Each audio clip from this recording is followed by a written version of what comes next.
21开始。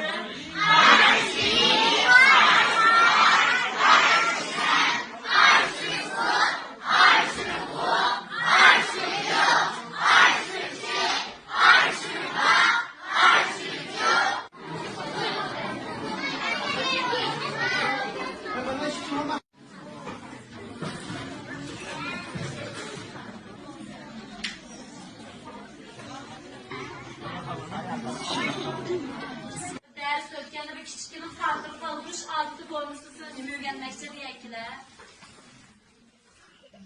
Okay. Üçüncü konuda hangi avam kıldık? Ağlayacak. Ondan sonra mal çıktı kesme, geniş ton kes. Şunu ben bunu şuşi demedim. Lakin şuşi demedim. Demedim? Şuşi. Hep not terk ettim. Yeni var. Anlamı bir şey terk ettiler. Ondan sonra sayılaydı. 跟着我读。变。Matma çoğla. Kulağımın bakılışı ürünler var. Ağanın doğru çıkışı intayın faydası var. Okuduk ha? Bin. Yişan.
Anladığım derslerden nasıl var koydunuz? Niye o? Bin var.